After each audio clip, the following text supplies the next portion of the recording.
we're better. We're better. Yeah, we've definitely got better. Much better. But it's that perfectionism in us. Yeah. That drives us, that pushes us to keep going when we should really just stop. Yeah.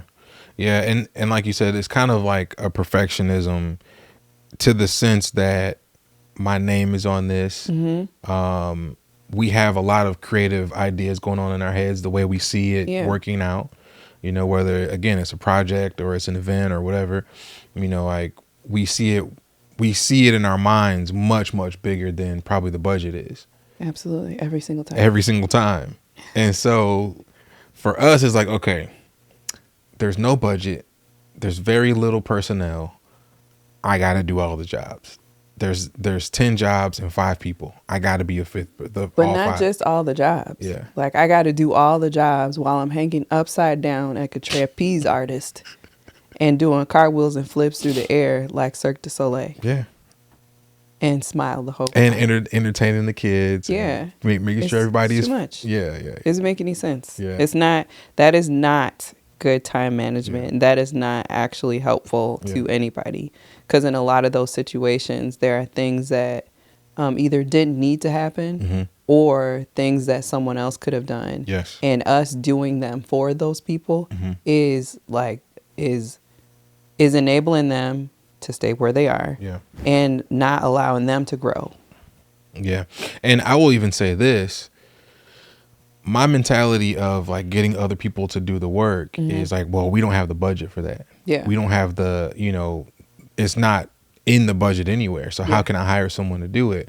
But the truth is planning helps. And then people are more, when you're like well put together, you're well planned out, well thought out. They already know if you do good work, you're going to have a good reputation as it is. Most people are going to want to be a part of what you're doing. Exactly. You just have to ask. You have to ask. We're not good at that. Right. We're not good at asking for help. Yeah. We're really great at giving help. We're not very good at asking for it. Yeah. And I don't know. That's probably a pride issue. Because we're so used to being the super people who do it all. Sure. I mean, maybe pride is a part of it, but then also wanting to honor other people's time and, like, I think that you're valuable, so I want to give you money for doing this particular project. So, I mean, sure, maybe it's pride, and I'm okay with owning the fact that I need to get better at that. Yeah. But I definitely, like, for all of the people who are multitasking and like multi-talented, doing all of the jobs, please just calm down, slow down. Think about who around you can help you and get them to help, get them on board. Especially if someone has offered help. Yeah. Like, I want to help. I would love to help. How can I get involved? Let them. Man, it's not going to look like what you would do because they're not you. Right. But that's okay. Yeah. So many times we had people who like reached out like, hey, we want to be a part of it. We want to help. We want to, give us something to do. What do you guys need done? We can do it. Yeah. And we're like, nah. We don't have the budget. We don't have the budget. And so we didn't even think about it. But then our internal conversations are, well, we have a certain look.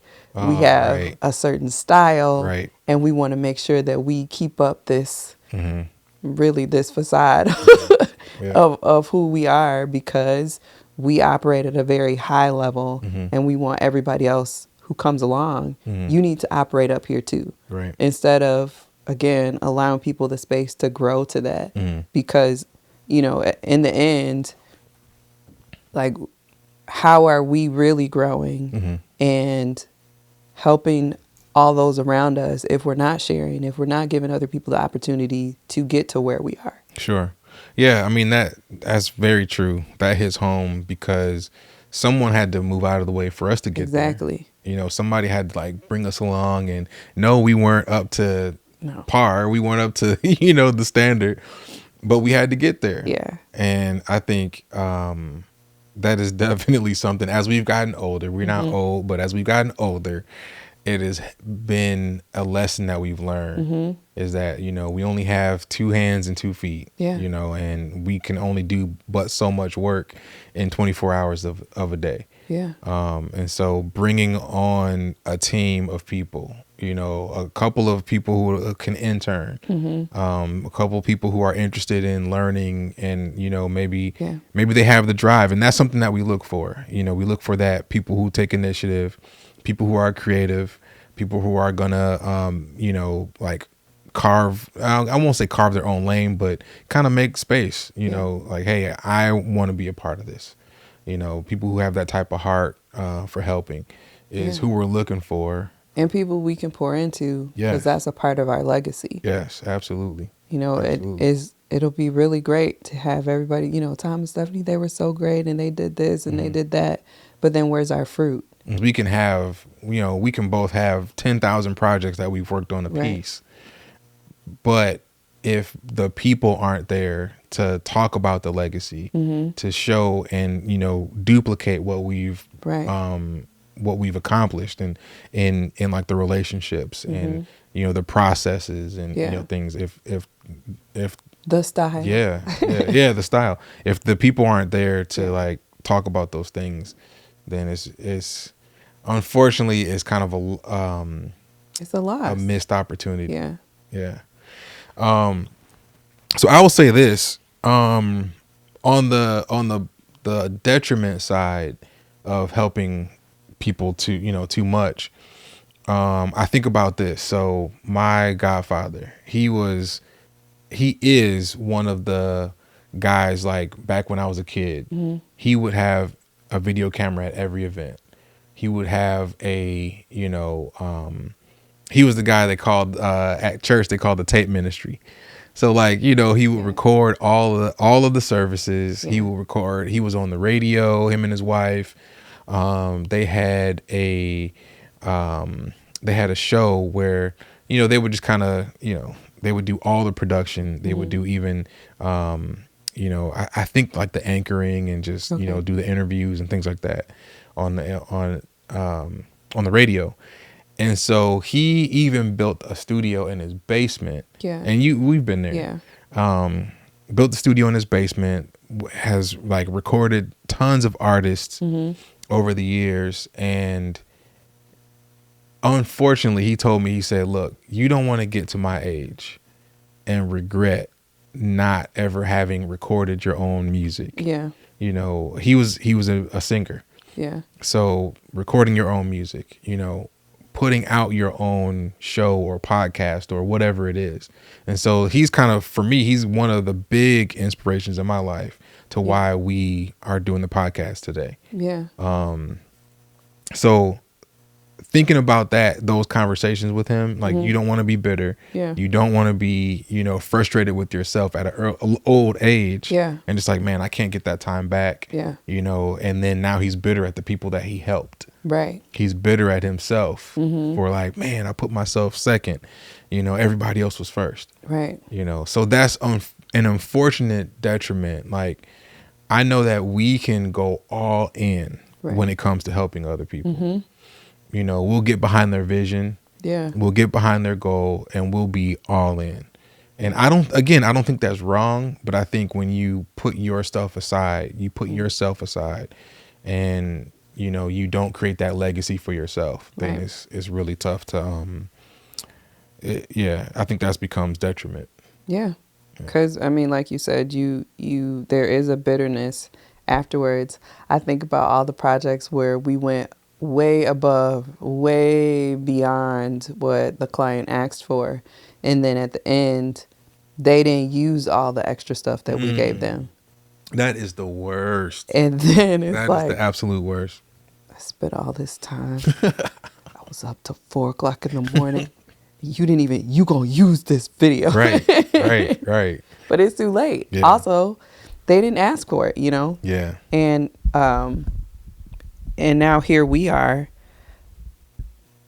sad, disgruntled, upset. Yep. And it's our own fault. Yeah, it is. Okay, so any more downsides to really pouring into people that you can think of, like overextending yourself for people?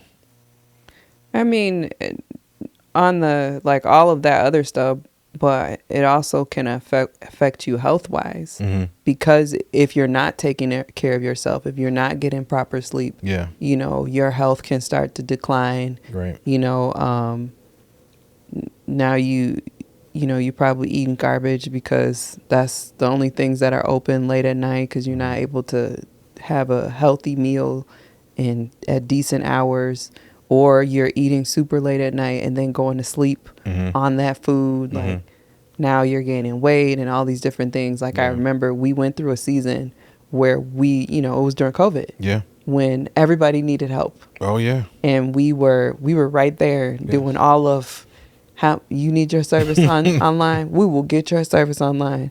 Yeah. What time are you going to send us this stuff? 10 o'clock p.m. on a Saturday before it needs to go live?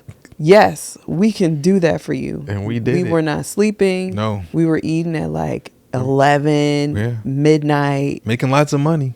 Yeah. But it wasn't worth it because No, I gained you're right. like 25 pounds during COVID. It was horrible. Yeah, well, I will say this. The health thing is a much bigger issue than people think it is. Absolutely. Like for me, it was I didn't realize that overextending myself for other people could cause stress. Yeah. To the point to where it's like, oh, I need to go to the doctor. Right. Like I never thought that. Never saw it coming. And again, we can talk about that later. But take care of yourself, people. Yeah. Please take care of yourself. Don't let other people be the reason that you find yourself into like an early grave, or, you know, just living a less than, you know, ideal quality of life.